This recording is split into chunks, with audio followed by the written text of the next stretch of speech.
The millionaire CEO walked into a job interview, then realized the boss was the woman he betrayed.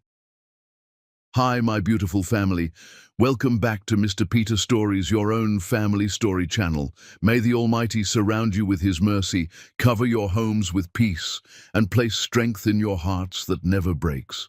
May every woman in this family be honored, protected, and uplifted, because she carries families on her shoulders, love in her silence, and courage in her patience. May God bless her health, calm her worries, and reward her sacrifices with joy and dignity. My beautiful family, these stories are written with love, prayer, and deep respect for you. When you stay till the end, you give value to my effort and strength to my heart. A single like and a simple comment take only a moment, but they mean everything to this family. If your heart is true, like the video.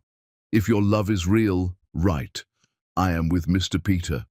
The champagne cost more per bottle than most people earned in a week, and Josh Davies made sure everyone at his penthouse party knew it.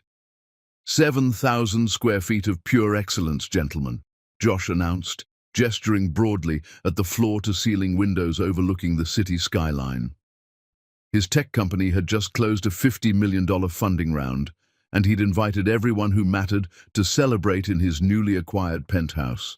Investors in tailored suits, tech moguls who'd flown in from the West Coast, women in dresses that cost more than cars. This is what winning looks like.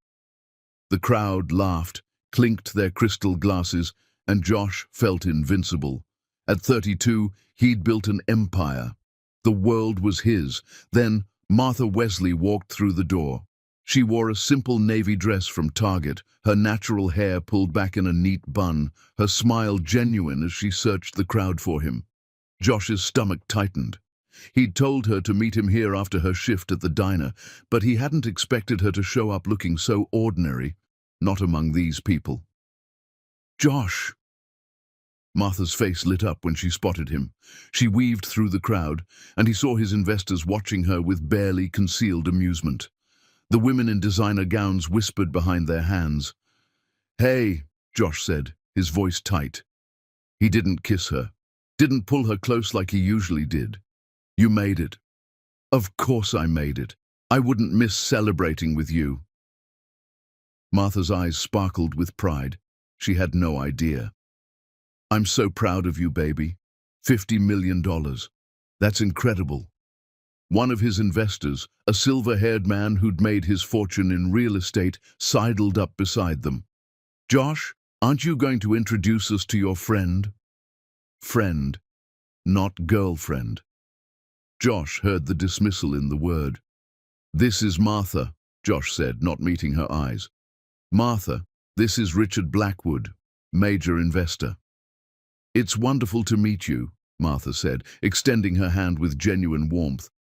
"Josh has told me so much about how you believed in his vision from the beginning." Richard shook her hand, his expression professional but cool. His gaze swept over her discount dress, her simple jewelry, her unmanicured nails, taking in every detail with the practiced assessment of someone who sized people up for a living. "Pleasure. And what do you do, Martha?" "I'm finishing my degree at community college," Martha said, and Josh wanted to disappear. "Business administration. I work 2 jobs right now, but once I graduate—" "Community college," Richard repeated, and several people nearby turned to listen. His tone wasn't openly mocking, just clinically detached, which somehow felt worse. "That's admirable. Education takes many forms." The subtle condescension was a knife. Martha's smile faltered slightly, but she pressed on. "Josh has been so supportive. He's always telling me that education is education, no matter where." "Actually," Josh interrupted, and the champagne in his system made him reckless, made him cruel. "This is what happens when you date down, gentlemen. A charity case who doesn't even know which fork to use." The room went silent. Martha's face drained of color. She stared at him like he'd struck her. "Josh," she whispered, "what are you doing?" "Come on, Martha, let's be honest." The words kept coming. Poison. He couldn't stop. His friends were laughing now, egging him on. and he fed off their approval like oxygen. "You're a sweet girl, but look around. You think you fit in here? You showed up to a $50 million celebration in a dress that probably cost $30. "I came straight from work," Martha said, and her voice was breaking, cracking like glass. "You told me to come after my shift. You said it didn't matter what I wore. You said you loved me exactly as I am." "I say a lot of things." Josh shrugged, and the monster wearing his face smiled wider. "Don't take everything so seriously." A woman in a red gown laughed, the sound sharp and cruel. "Oh my God, wait, is she the help?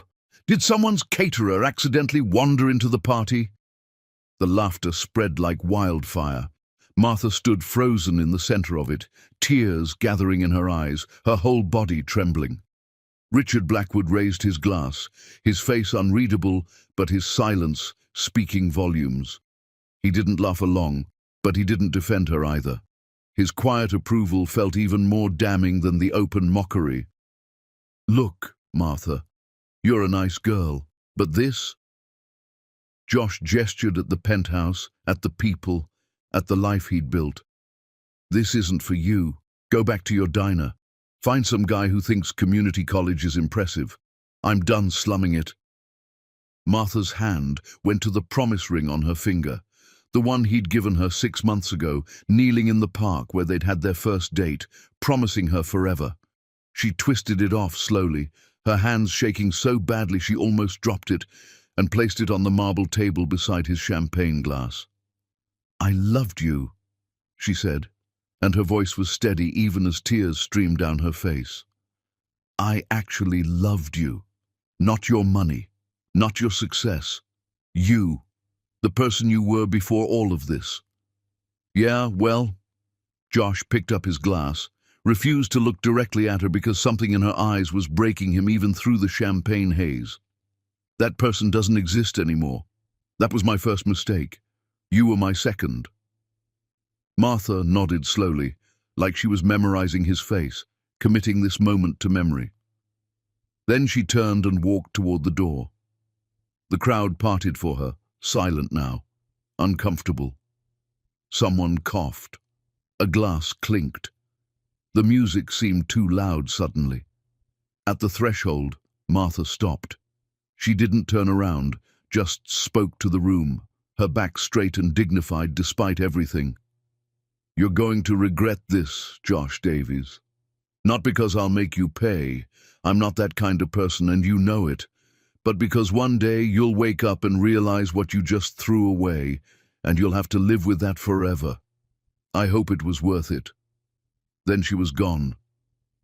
The party resumed almost immediately. Music swelled louder. Someone turned up the lights. Richard Blackwood nodded at Josh, professional acknowledgement rather than celebration, and moved on to discuss quarterly projections with another investor. The moment had passed. Business as usual. Josh forced himself to smile, to laugh, to accept the congratulations for ejecting the woman who'd believed in him before he had a dime to his name. But hours later, when everyone had left and he stood alone in his 7,000-square-foot penthouse, surrounded by empty bottles and the debris of celebration, Josh picked up the promise ring, still sitting on the table. It was a simple silver band, nothing expensive, because Martha had insisted she didn't need diamonds. "I just need you," she'd said when he'd given it to her, crying happy tears.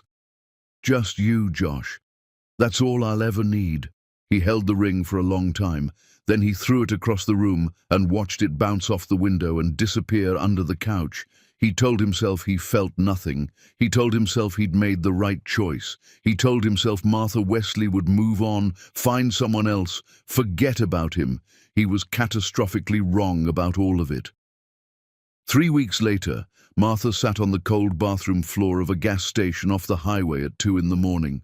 She'd pulled over because the nausea had become unbearable, and now she stared at the plastic stick in her shaking hands. 2 pink lines. Pregnant.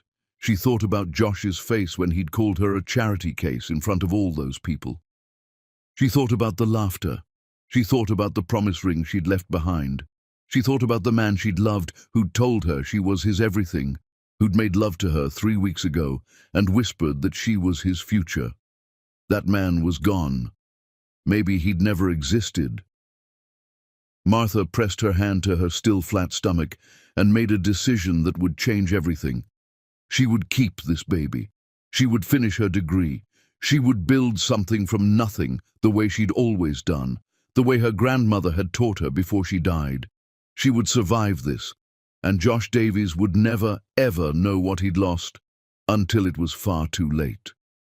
Chapter 2. The Fall of an Empire.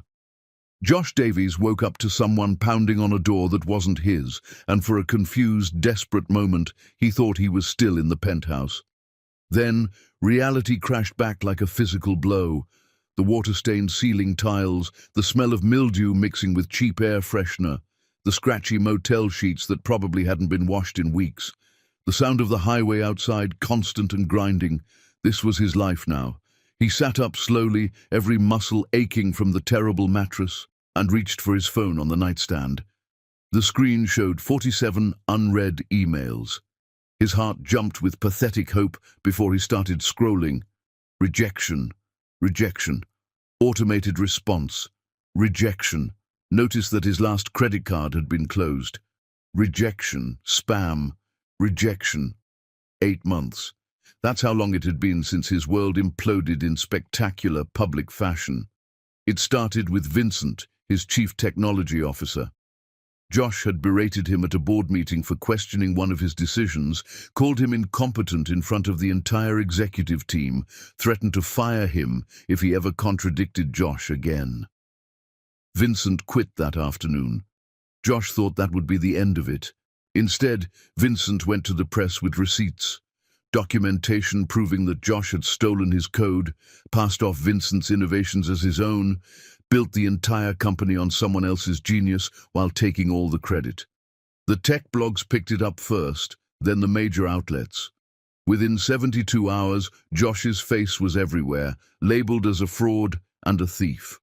The investors vanished overnight like smoke.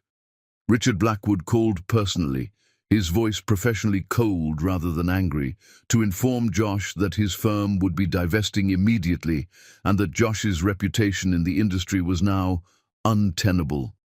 No personal attacks, just clinical business decisions that somehow hurt worse than open hostility. The lawsuits came next, an avalanche of them, from Vincent, from shareholders, from employees claiming hostile work environment. Legal fees consumed everything. His company collapsed in less than a month. The news coverage was brutal. Tech CEO's house of cards crumbles. The fall of Josh Davies, a cautionary tale. How arrogance and theft destroyed a $50 million dream. They took the penthouse first. The bank repossessed it, along with everything in it. Then the cars, both of them, towed away while Josh watched from the sidewalk. His accounts were frozen, drained by legal fees and settlements. His reputation went last, destroyed so thoroughly that his own mother stopped returning his calls. Now Josh lived in a motel that charged $18 a night and smelled like failure. He'd sold everything that had any value. His watch turned out to be fake, probably switched by someone at one of his parties. His designer clothes got him maybe $300 at a consignment shop. His laptop was the last thing of worth he owned, and he clung to it desperately because without it, he couldn't even apply for jobs. His phone buzzed. Unknown number. Josh almost didn't answer, but desperation made him reckless. Yeah? Josh Davies? A woman's voice, clipped and professional. Speaking. This is Jennifer from Westfield Marketing. We received your application for the assistant coordinator position. Hope flared so bright it hurt. Yes, thank you for calling. I'm very interested in... I'm calling to inform you that we're withdrawing our interview offer. Our CEO Googled your name this morning. We don't associate with people who have your history. Please don't contact us again. The line went dead. Josh set the phone down carefully, like it might explode. That was the third callback this week that had ended exactly the same way. Someone would see his resume, be impressed by his experience, schedule an interview. Then they'd Google him, and everything would disappear. He had $212 to his name. Rent on the motel room was due in 4 days. He'd already skipped meals to make the money stretch. Josh stood, showered in the rust-stained bathroom where the water never got quite hot enough, and put on his one remaining suit. It used to be custom-tailored, measured precisely to his body by a tailor who charged $5,000. Now it hung loose because he'd lost so much weight from stress and barely eating. The pants needed a belt he didn't own anymore. The jacket had a stain on the sleeve he couldn't get out. He looked in the mirror and saw a ghost. Hollow eyes, unshaven jaw because razors cost money, hair that needed cutting weeks ago. This was what rock bottom looked like. Josh had 3 interviews scheduled today. One was 45 minutes away by bus. One was for a data entry position that paid barely above minimum wage. One was at a company so small they probably didn't have the resources to do thorough background checks. He was qualified for none of them, overqualified actually, which somehow made it worse. The first interview was at a startup that made educational software. The founder was younger than Josh, maybe 26, with the kind of idealistic energy Josh remembered having once. The interview started well. Josh talked about his experience, his vision, his skills. Then the founder's phone buzzed. He glanced at it, and Josh saw his expression change from interested to disappointed. "Someone just sent me an article about you," the founder said slowly. "It says you stole your CTO's work and built your entire company on lies." "That's not exactly. It also says you created a hostile work environment, that you publicly humiliated employees, that you valued profit over people in every single decision." The founder stood up. "We're building something different here, something ethical. I don't think you're a good fit." "Please," Josh said, and he hated how desperate he sounded. "That was before. I've changed. I've learned." "This article is from 6 months ago. The lawsuits are still ongoing. You haven't changed. You just ran out of options." The founder opened the door. "We're done here." Josh rode the bus to the second interview in silence, staring out the window at a city that used to feel like his kingdom. Now he was invisible. Just another failure on public transportation. The second interview was worse. The hiring manager recognized Josh the moment he walked in, and the whole thing was clearly a setup. She spent 30 minutes lecturing him about everything wrong with tech culture, using his career as the example of what not to do. Josh sat there and took it, because what else could he do? The third interview was cancelled via email while he sat in the lobby. "We've decided to move forward with other candidates." On the bus ride back to the motel, Josh watched a woman with 3 shopping bags complain loudly on her phone about her boss. "He's such an idiot. Doesn't appreciate anything I do. I should just quit."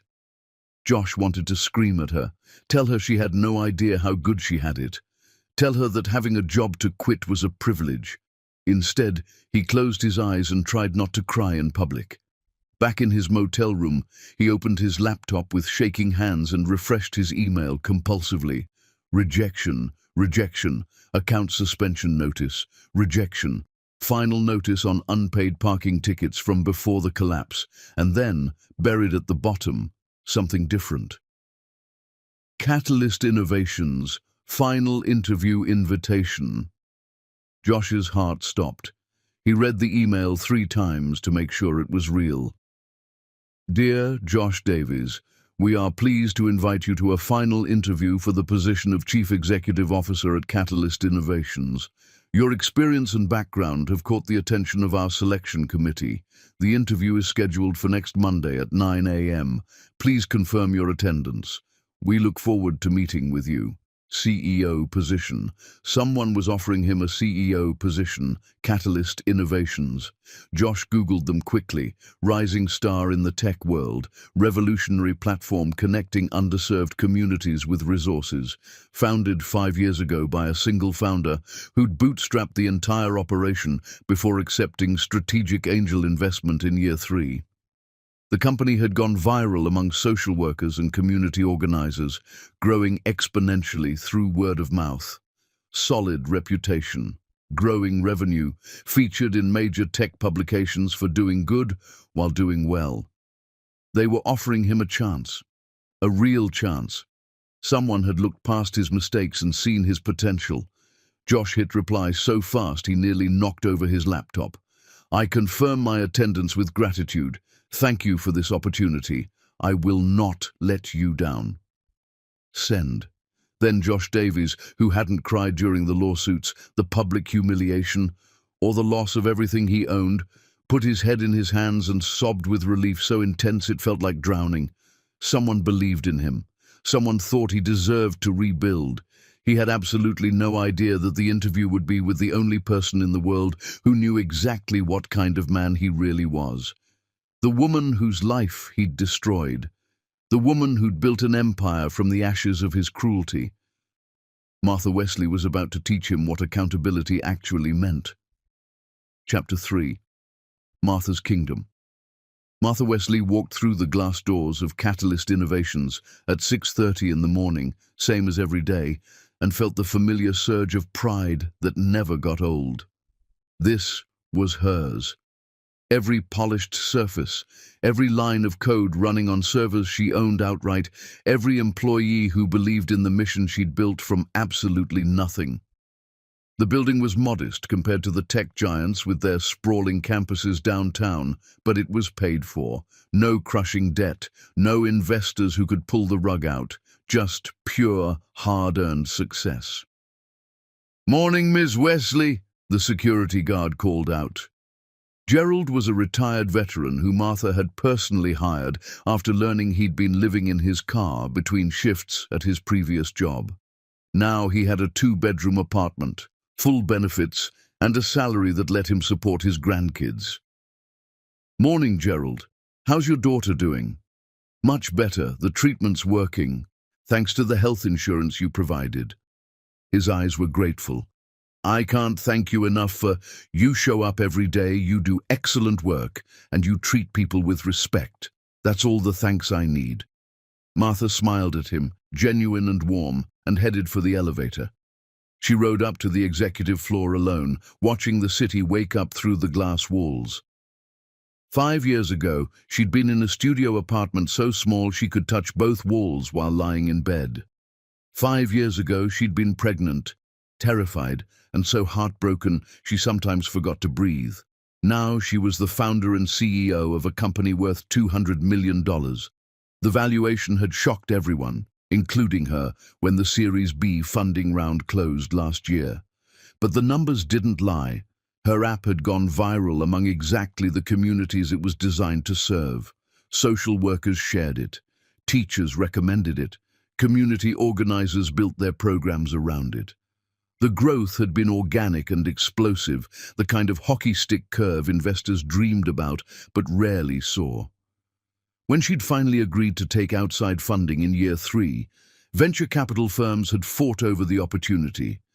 She'd chosen the one that understood her mission and didn't try to change it. The journey had been brutal. She'd worked 3 jobs while pregnant, finished her degree online while in labor, coded through contractions.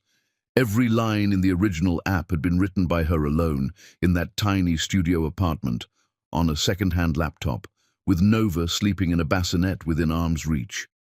She'd launched with 0 marketing budget, just pure belief that if she built something good enough, people would find it. They had. Downloads grew from hundreds to thousands to millions. Revenue followed. She'd hired her first employee when Nova was 6 months old. Built her first real team when Nova was 2. Moved into this building when Nova was 3. And now, at almost 5 years from that gas station bathroom where she'd discovered her pregnancy, Martha ran a company that employed 300 people and served communities across the country. The elevator doors opened on the executive floor. Martha's office was at the end of the hall, floor-to-ceiling windows overlooking the city she'd conquered through sheer willpower and refusal to quit. Her assistant, Kelly, was already at her desk despite the early hour. Kelly was a single mother of twins who Martha had hired straight out of community college, seeing in her the same desperate determination Martha remembered in herself. "Morning, boss. Your 7 a.m. with the development team is confirmed. The investor meeting at 10 is still on." and you have a final interview at 9 for the CEO transition position." Martha stopped walking. "The what?" Kelly looked confused. "The CEO position. You asked me to coordinate the final interviews 3 weeks ago. We've been going through candidates for the interim CEO role while you transitioned to chairman of the board." Right. Martha had been so buried in the expansion project that she'd almost forgotten. She wanted to step back from day-to-day operations, focus on the bigger picture, spend more time with Nova. They'd been interviewing candidates for weeks, all highly qualified, all perfectly acceptable. "Who's the final candidate?" Martha asked, pulling up the calendar on her phone. "Let me check." Kelly scrolled through her computer. Josh Davies, former tech CEO. His credentials are actually really impressive. Stanford degree, built a company from the ground up, secured major funding rounds. Obviously there was the scandal, but he'd be... Martha's world tilted. "What did you say his name was?" "Josh Davies. Do you know him?" "Know him." Martha's hand gripped the edge of Kelly's desk so hard her knuckles went white. Know him. She'd loved him. She'd planned a life with him. She'd been carrying his child when he humiliated her in front of everyone who mattered to him. "Miss Wesley, are you okay? You look pale." Martha forced herself to breathe. In through the nose, out through the mouth, the way her therapist had taught her during those dark months after Nova was born, when the heartbreak nearly consumed her. "I'm fine. What time is the interview?" 9 a.m. Should I cancel it? You look like you've seen a ghost." Martha could cancel, should cancel. She should tell Kelly to send a polite rejection email and forget Josh Davies existed. But something in her chest, something that had been dormant for 5 years, sparked to life. Josh had lost everything. She'd heard rumors through the industry grapevine. His company's collapse had been spectacular and public. And now he was desperate enough to interview for a position at a company whose name he probably didn't even recognize. Her company, the one she'd built while pregnant with his child. "Don't cancel," Martha said quietly. "I'll take the interview myself." Kelly's eyebrows shot up. "You never take the first interviews. That's what the committee is for. Make an exception this time. 9 a.m. conference room 3. And Kelly?" Martha met her assistant's eyes. "Don't mention to Mr. Davies who will be interviewing him. Let it be a surprise." Understanding dawned on Kelly's face. She didn't know the whole story, but she knew enough. Oh, Miss Wesley, are you sure that's... "I'm sure. Thank you, Kelly." Martha walked into her office and closed the door. Her hands were shaking. She sat down at her desk, pulled open the bottom drawer, and extracted a small framed photo she kept hidden there. The photo was from 6 years ago. Martha and Josh at the beach, his arms around her waist, her head on his shoulder, both of them laughing at something one of their friends had said. He looked young in the picture, happy, real, before the money and the success had turned him into someone she didn't recognize. "Mommy!" Martha jumped. Nova stood in the doorway, her backpack on her shoulders, her natural hair in 2 perfect puffs that Martha had spent 45 minutes perfecting this morning. "Baby, I thought you were with Kelly. I wanted to see your office before school." Nova bounced over and climbed into Martha's lap, all elbows and knees and endless energy. At almost 5 years old, she was bright, curious, and the absolute center of Martha's universe. "What's that picture?" Nova pointed at the frame Martha had forgotten to hide. "Oh, that's just someone I used to know." "Who is he?" Martha's throat tightened. She looked at her daughter, at the curve of her smile that was pure Josh, at her eyes that had his exact shade of hazel, at her stubborn chin that Martha knew came from the Davies side. "Just someone from a long time ago, baby. No one important." Nova studied the picture seriously. "You look happy there. That was before you were born, before everything important happened. Do you still know him?" Martha closed the frame and put it back in the drawer. Not really, sweetheart. Now let's get you to school before we're late. She walked Nova down to Kelly's desk, where Kelly would drive her to kindergarten before coming back for the morning meetings. Nova kissed Martha's cheek, grabbed Kelly's hand, and skipped toward the elevator, already chattering about the art project they were doing today. Martha watched them go. Her daughter, who'd never asked about her father because Martha had worked so hard to make sure she never felt like anything was missing. Then she returned to her office, pulled out the folder with Josh Davis's resume and application, and began to read. His credentials were exactly as Kelly had described, impressive on paper, but Martha had access to resources her assistant didn't. She pulled up the articles about his company's collapse, the lawsuits, the accusations, the very public fall from grace. Josh had lost everything because he'd treated people the same way he'd treated her. With cruelty, with arrogance, with the kind of casual dismissal that destroyed lives. Martha closed the folder and looked out at the city. In 3 hours, Josh would walk into her building, expecting an interview, expecting a chance, expecting her to be the same girl he'd humiliated. He was going to learn exactly how wrong he was about all of it.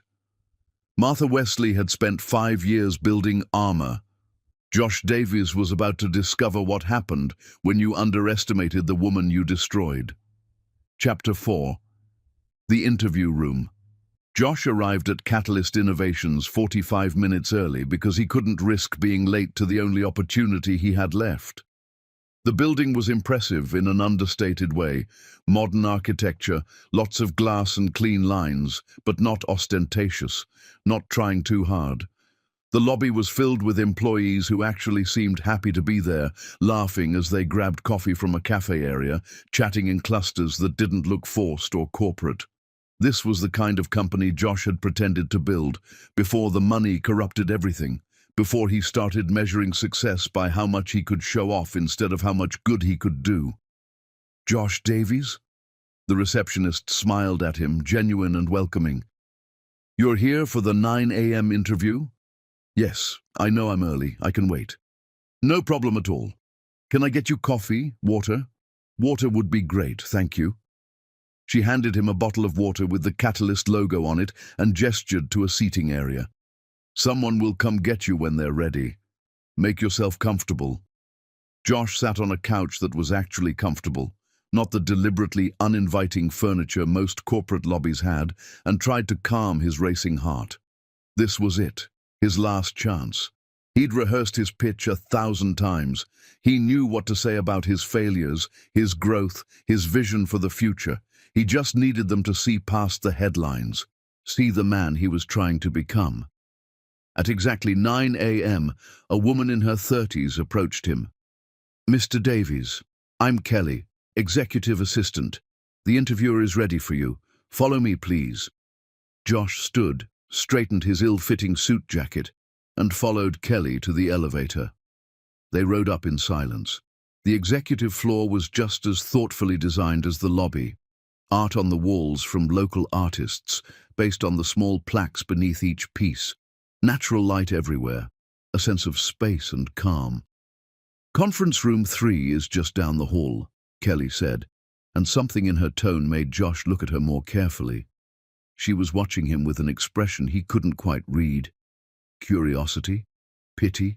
Something else? Thank you, he said. Kelly nodded, knocked once on the conference room door, then opened it and stepped aside. Your 9 a.m. interview, Ms. Wesley. Ms. Wesley. The name didn't register at first. Josh was too focused on walking into the room without tripping, on making a good first impression, on... The woman standing at the window turned around. Josh's entire world stopped. Martha Wesley, the founder and CEO of Catalyst Innovations, the woman in all the Forbes articles, the tech visionary everyone was talking about, the woman he'd humiliated at his party 5 years ago, the woman whose promise ring he'd thrown across his penthouse like garbage, the woman who'd told him he'd regret what he'd done. She stood there in a power suit that probably cost more than everything Josh currently owned, her natural hair styled in an elegant updo, her posture radiating confidence and control. She looked nothing like the girl in the Target dress. This was a woman who commanded boardrooms, who built empires, who took no prisoners, and she was looking at him with an expression of ice. "Mr. Davies," Martha said, her voice perfectly professional, perfectly cold. "Please, sit down."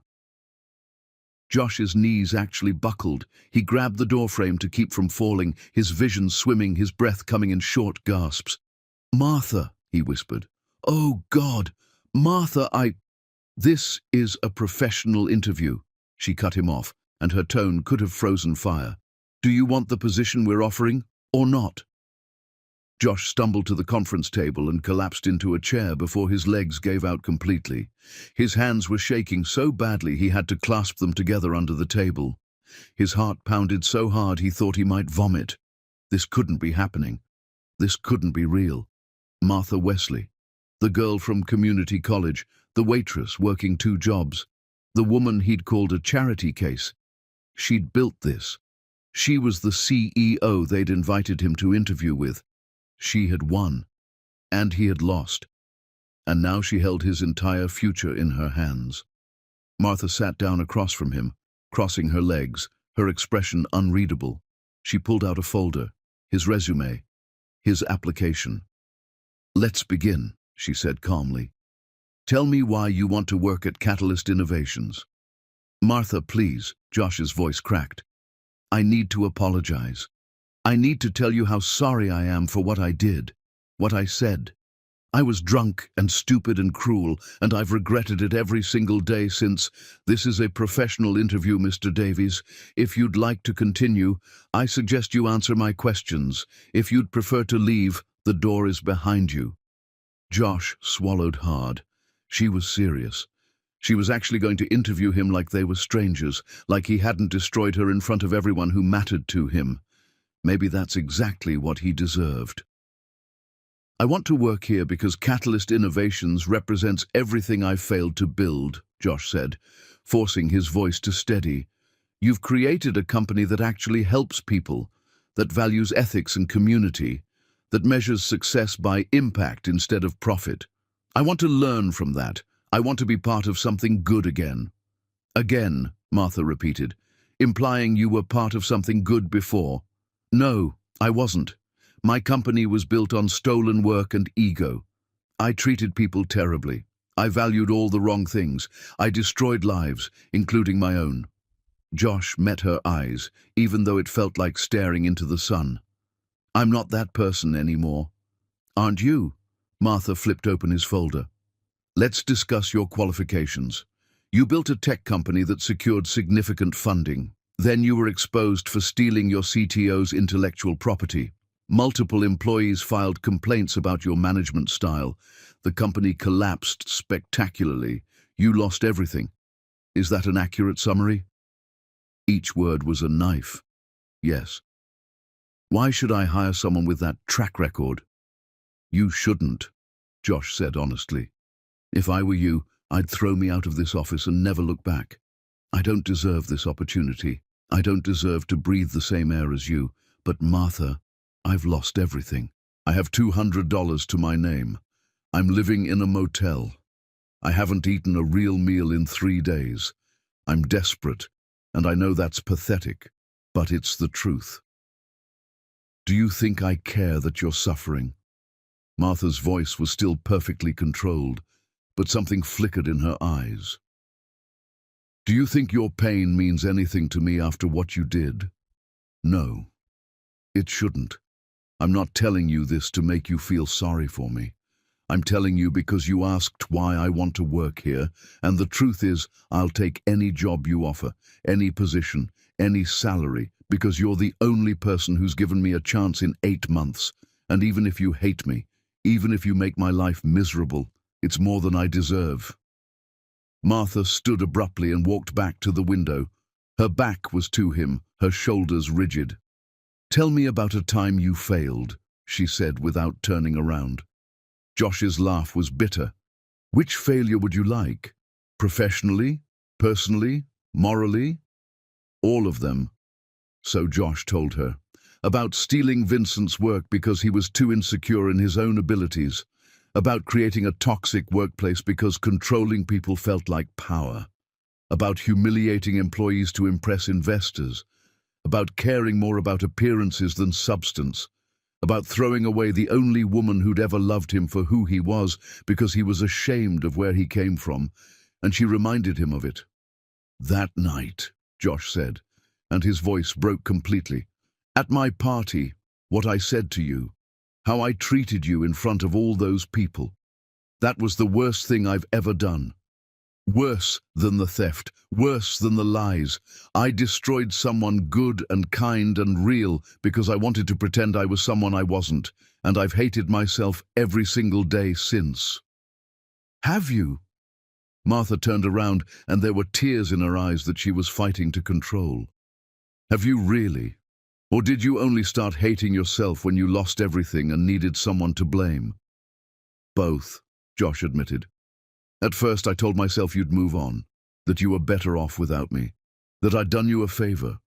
Then my life fell apart, and I had nothing but time to think about all the people I'd hurt. I started therapy because I couldn't sleep without nightmares about the things I'd done. I've been working on myself, trying to figure out who I am without the money and the success and the approval of people who never actually cared about me. But Martha, I thought about you long before I lost everything. I just didn't have the courage to admit what I'd done." Silence stretched between them. Martha wiped her eyes quickly, angry at herself for showing emotion. "This interview is over," she finally said. "You'll hear from us regarding next steps." "Thank you," Josh whispered, "for your time, for listening, for not calling security to throw me out. Thank you." He stood on shaking legs and walked toward the door. His hand was on the handle when Martha spoke again. "Josh." He turned. She was still by the window, backlit by the morning sun, and for just a moment she looked like the girl he'd loved, before he ruined everything. "I'm not the same person you destroyed," Martha said quietly. "That girl died the night you humiliated her. I built myself back into someone stronger, someone who doesn't need anyone's approval, someone who sure as hell doesn't need yours." "I know," Josh said, "and she's magnificent. You're magnificent. I'm sorry I never told you that when it mattered." He left before she could respond, made it to the elevator, down to the lobby, out to the parking lot where he'd parked his beat-up bicycle because he couldn't afford bus fare anymore.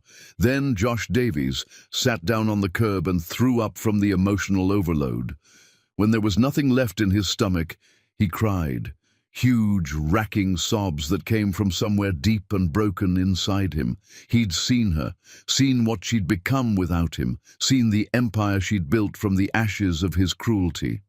And he knew, with absolute certainty, that he'd lost the only thing that had ever truly mattered. Inside the building, in her locked office, Martha Wesley cried for the first time in 3 years. She cried for the girl who'd loved Josh Davies. She cried for the humiliation she'd endured. She cried for the 1,000 nights she'd spent alone and pregnant and heartbroken. And Kelly, passing by the office, heard her boss sobbing and quietly cancelled all her morning meetings. Chapter 5.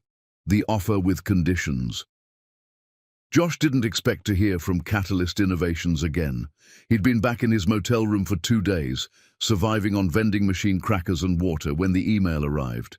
Subject line, "Employment Offer, Catalyst Innovations." His hands shook so badly he almost dropped his laptop. He opened the email and read it 3 times to make sure he understood correctly. They were hiring him. Martha was actually hiring him, but not as CEO. Position, Junior Project Manager. Salary, $45,000 annually. Start date, Monday. Direct Supervisor, Senior Vice President of Operations Quarterly Performance Reviews, with CEO Martha Wesley. Josh stared at the number. 45,000. He used to spend that on a weekend in the Hamptons. He used to tip more than that. His penthouse maintenance fees had been more than that per month. It was the most beautiful number he'd ever seen. He hit reply and typed with shaking fingers, "I accept. Thank you for this opportunity. I will not let you down. Sent before he could second-guess it, before reality could intrude, before the tiny voice in his head could whisper that this was Martha's revenge, giving him the lowest position possible, making him suffer. He didn't care. It was a job, it was a chance, it was oxygen when he'd been drowning. Monday morning, Josh arrived at Catalyst Innovations an hour early, wearing his one suit, freshly washed in the motel sink and dried on the radiator. He'd shaved with a disposable razor, cut his own hair with scissors in the bathroom mirror. He looked almost presentable. Kelly met him in the lobby with an employee badge and a thin smile. "Welcome to Catalyst. Your orientation starts at 8. Conference room 2. "Thank you. I really appreciate—" "Save it," Kelly said, not unkindly. "Just do good work. That's all anyone here cares about." The orientation was with 15 other new hires. Young people mostly, fresh out of college with degrees and energy and hope. They talked about their excitement to work for Martha Wesley, their admiration for Catalyst's mission, their dreams of changing the world. Josh sat in the back and said nothing. After orientation, Kelly led him to an open-plan office space where his desk was located. It was small, no window, surrounded by other junior employees who were half his age. His computer was older than everyone else's. His chair wobbled. It was perfect.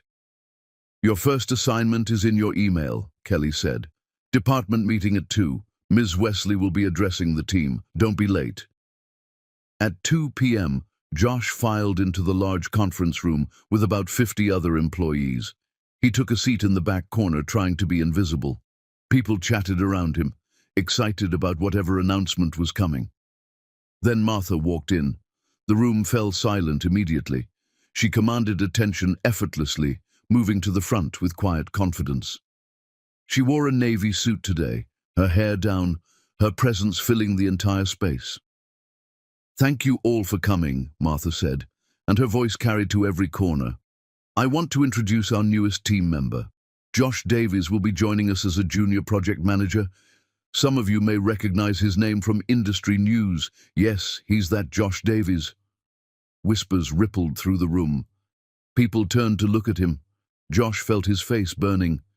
"Josh made significant mistakes in his previous company," Martha continued, and her eyes found his across the crowded room. "He treated people poorly. He valued ego over ethics. He failed in almost every way a leader can fail. And that's exactly why he's here." More whispers, confusion, curiosity.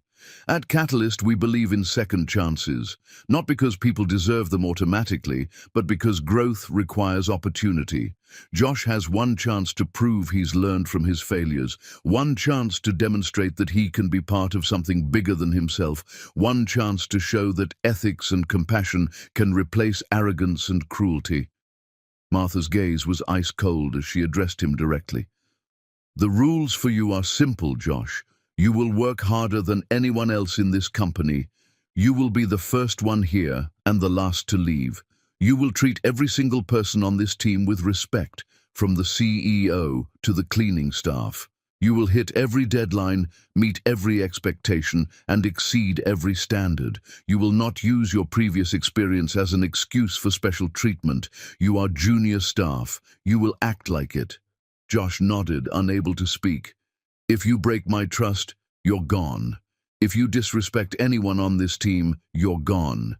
If you bring even a hint of the toxic behavior you displayed at your previous company, you're gone. Is that clear?" "Yes," Josh managed to say. "Crystal clear. Thank you for the chance." "Don't thank me yet," Martha said coldly. "Prove you deserve it first." Meeting adjourned. She walked out without another glance at him. The team dispersed slowly, people shooting him looks ranging from curious to hostile. A few seemed sympathetic, most seemed skeptical. Josh returned to his wobbling desk and opened his first assignment. It was grunt work, data entry and basic analysis that an intern could do. His old self would have been insulted. His new self opened the spreadsheet and got to work. At 6 p.m., most of the office had cleared out. Josh was still at his desk, double-checking his work, when he noticed a little girl's drawing taped to one of the corner offices. The office with Martha's name on the door. The drawing was in crayon, all bright colors and childish enthusiasm. Mommy's office, Love Nova, was written at the bottom in uneven letters, with age 4 3/4 added in what was clearly an adult's handwriting. Nova. Josh stood frozen, staring at that name, at the age. 4 3/4 years old. The timeline crashed into Josh like a physical blow. 5 years since that party. 5 years since Martha had walked out of his life. She'd been pregnant. She'd been carrying his child when he humiliated her, when he called her a charity case, when he threw away her promise ring and her love and her future. Josh's knees gave out. He collapsed into the nearest chair, his vision swimming, his breath coming in short gasps.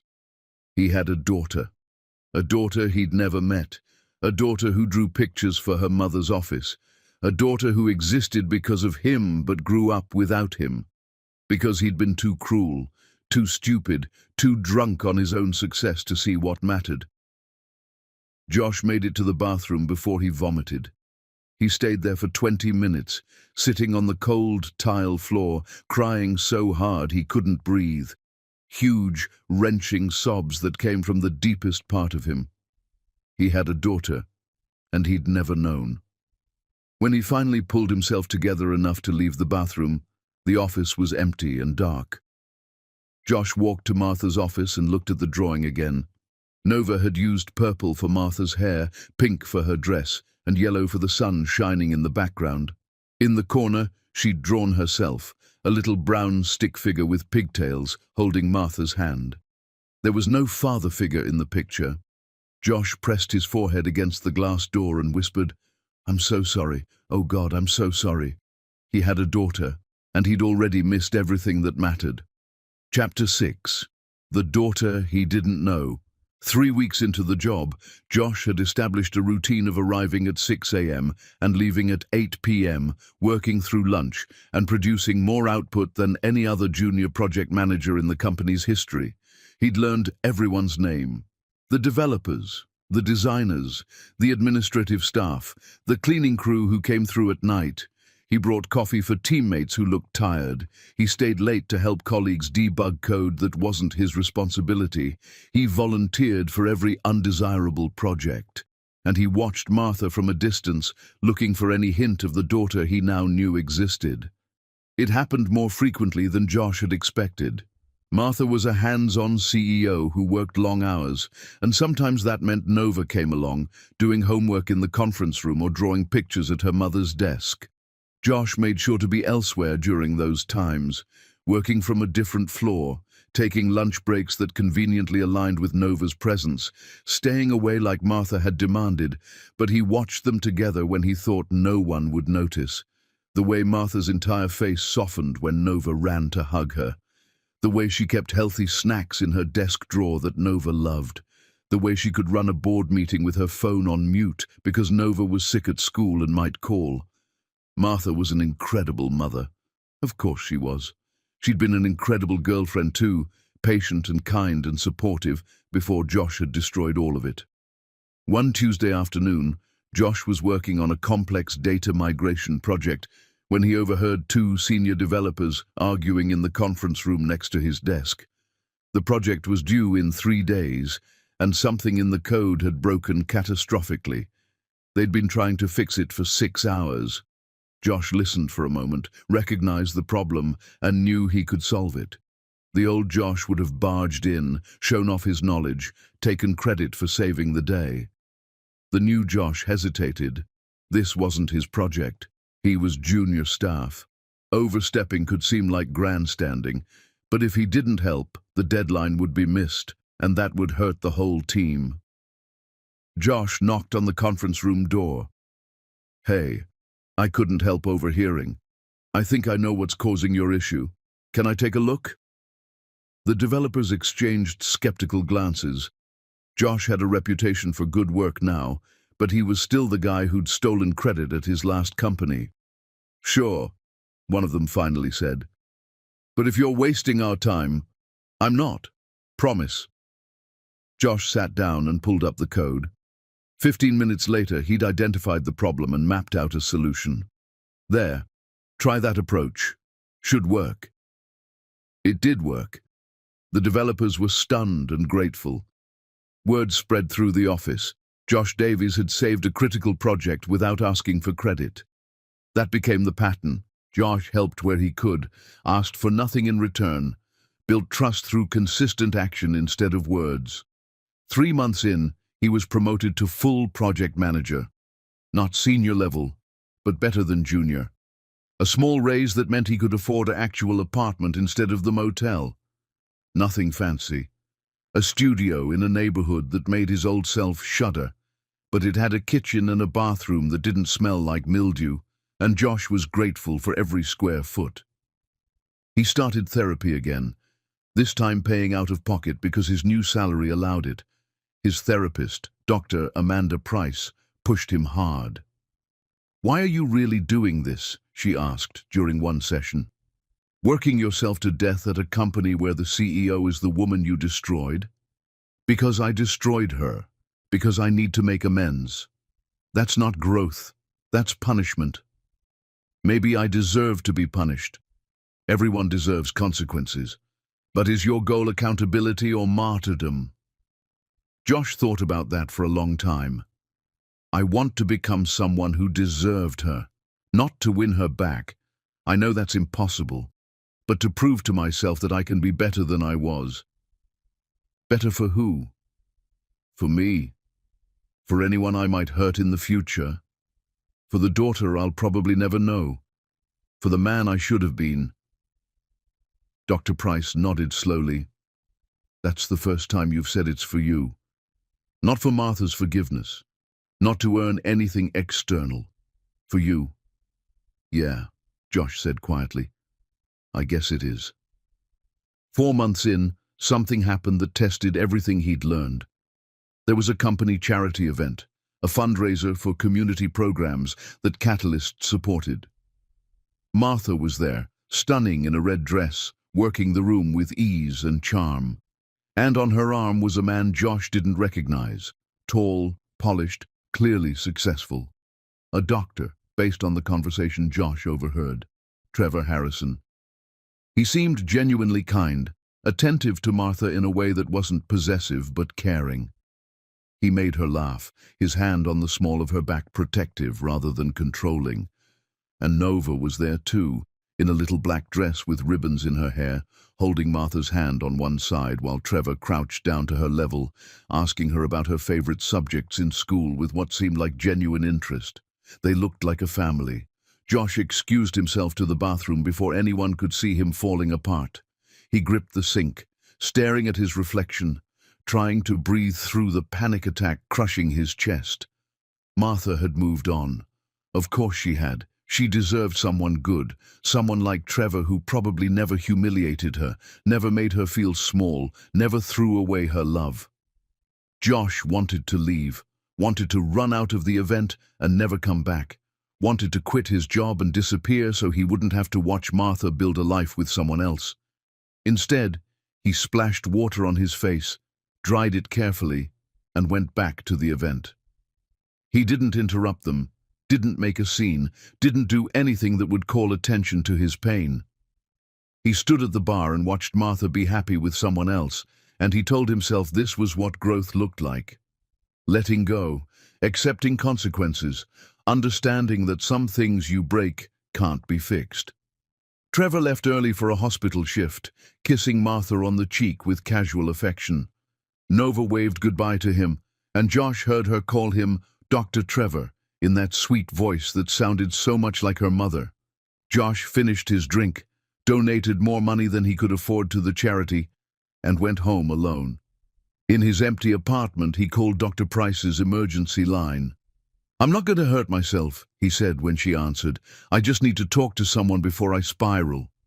"Tell me what happened." So Josh told her, about seeing Martha with Trevor, about realizing she'd moved on completely, about feeling like he was working so hard to become better for a future that would never include the people he most wanted to show that growth to. Here's what I'm struggling with, Josh said, his voice breaking. I'm not doing this to win her back. I know I'm not. That's over, and it should be. But I wanted her to see that I changed. I wanted her to know that her faith in giving me this job wasn't misplaced. And now she has Trevor, and she's happy, and I'm genuinely happy for her. But it also means she doesn't need to see my growth because she has someone who was always good enough, someone who never needed to change. Why do you need her to see it? Dr. Price asked gently. Because she's the one I hurt the most. If she can't see that I'm different, then maybe I'm not actually different. Maybe I'm just performing change. Or maybe change is real whether or not anyone witnesses it. Maybe becoming a better person is about internal transformation, not external validation.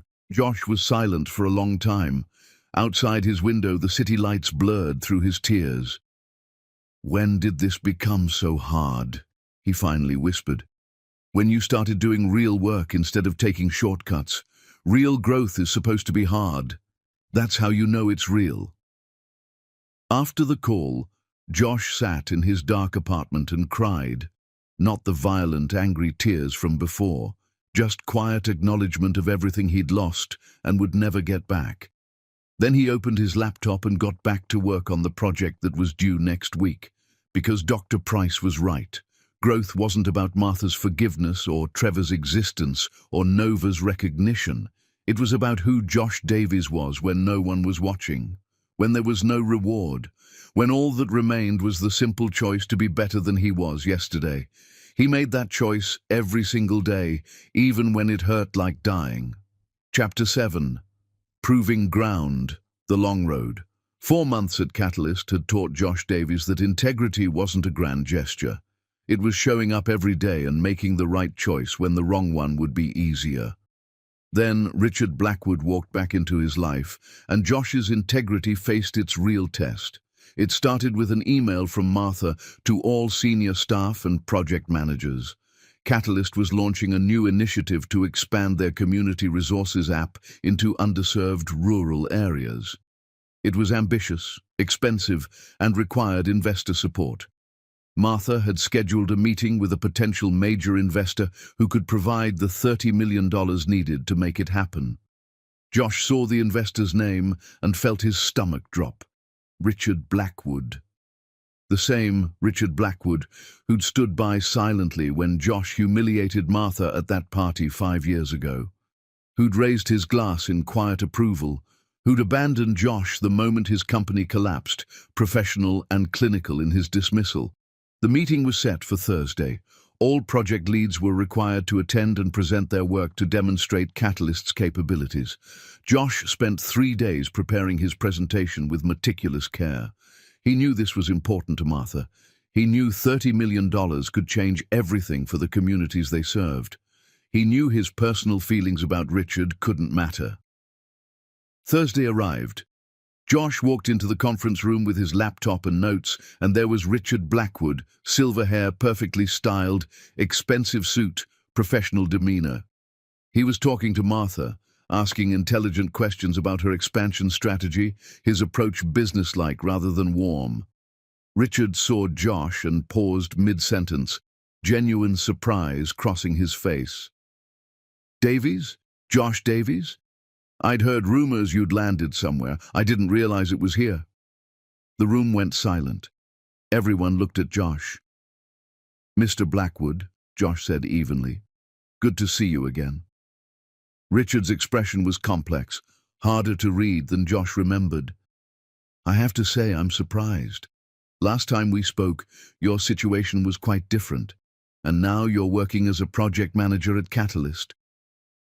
There was curiosity in his tone, maybe even respect, rather than mockery. Martha's jaw tightened slightly.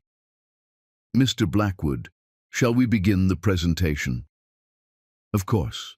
Though I am curious, Davies, how did you end up here? This seems like quite a pivot from your previous trajectory.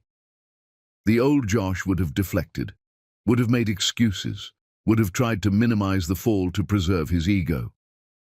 I lost everything, Josh said simply.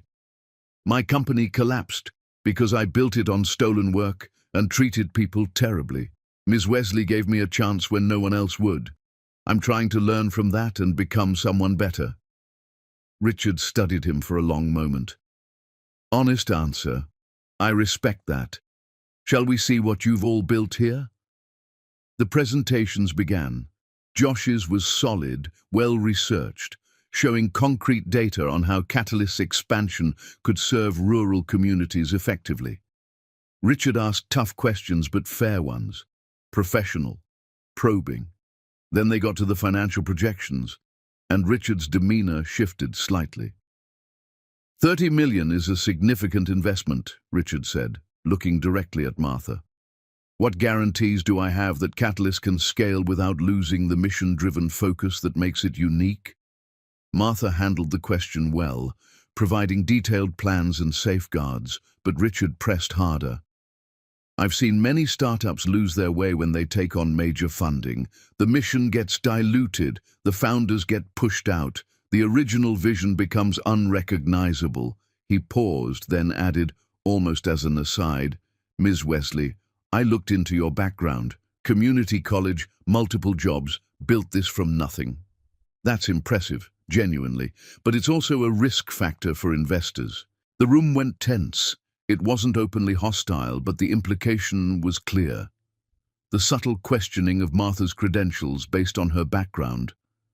Martha's expression didn't change, but Josh saw her hands tighten slightly on her folder. "With respect, Mr. Blackwood," Josh said, and his voice was steady. "Ms. Wesley's background isn't a risk factor. It's exactly why Catalyst succeeds where others fail. She understands the communities we serve because she came from them. She built a $200 million company through organic growth and smart strategy, not through connections or privilege. That's not a weakness, that's what makes her exceptional." Richard turned to look at Josh, eyebrows raised. "5 years ago," Josh continued, "I would have agreed with you. I valued pedigree over substance, Stanford degrees over real experience, and it destroyed me and everyone around me. Ms. Wesley is the most brilliant CEO I've ever worked with. If you can't see that, if her community college degree matters more to you than her actual track record, then we don't need your $30 million. Martha was staring at him, shocked. Richard leaned back in his chair. "That's quite a statement, Davies. You're willing to walk away from $30 million over a principle?" "I'm willing to walk away from any amount of money if it comes with disrespect for the people I work with. I learned that lesson the hard way." The room was dead silent. Richard was quiet for a long moment, studying both Josh and Martha. Then, unexpectedly, he smiled slightly. "You know what? I appreciate that." He turned to Martha. "Ms. Wesley, I apologize. That comment was inappropriate. Your background is indeed an asset, not a liability. And Davies, I'm impressed. Last time I saw you, you were the one making those kinds of dismissive comments. This is quite a change." Josh didn't respond, just waited. "However," Richard continued, "I'm going to pass on this investment, not because of anything you presented today. You're all doing excellent work, but I don't invest in companies where I've already complicated the dynamics.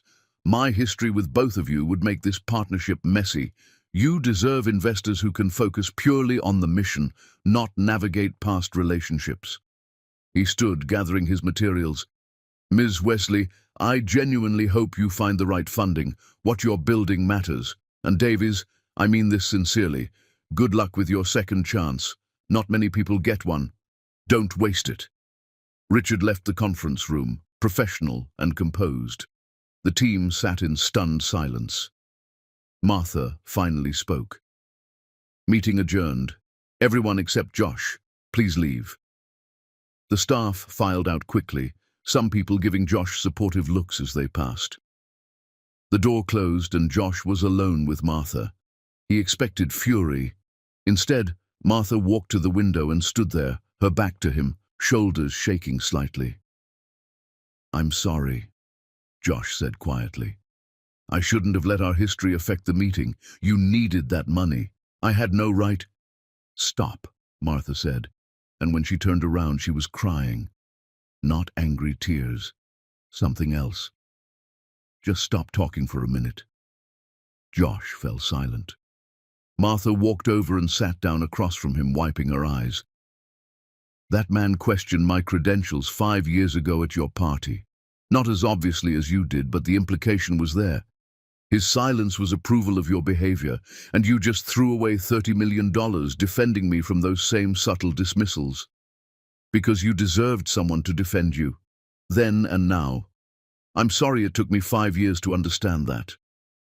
This doesn't change anything between us, Martha said, but her voice was less certain than before. I know.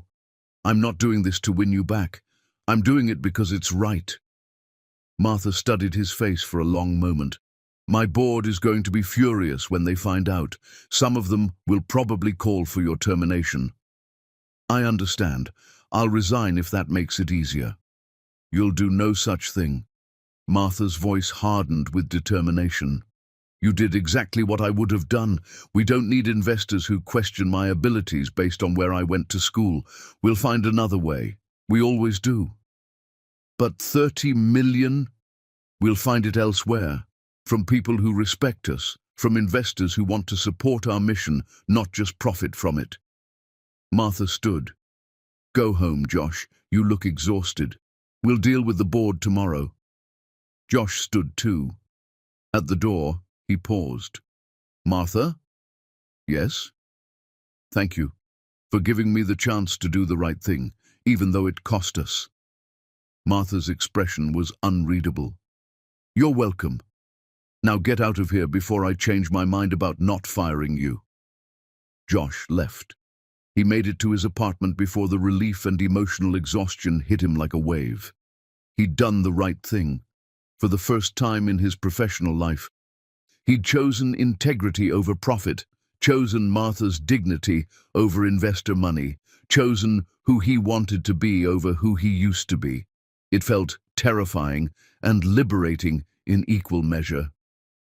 Inside the building, Martha sat alone in her office for a long time.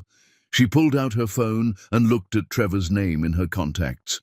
Trevor, who was perfect, who treated her well, who'd hinted at wanting something more serious.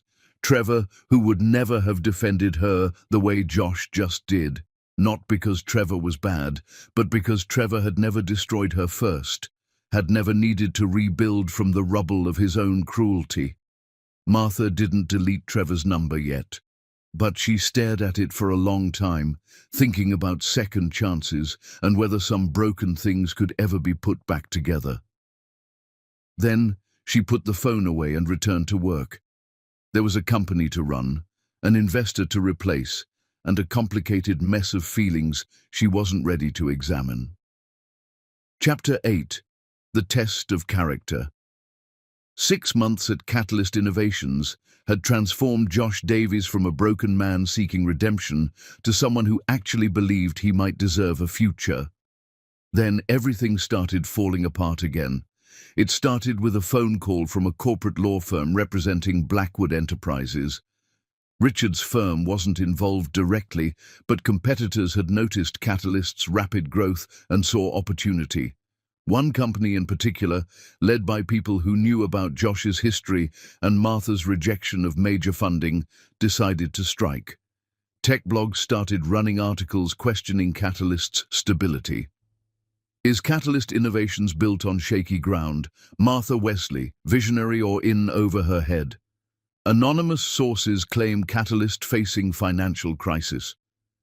None of it was true, but in tech, perception shaped reality.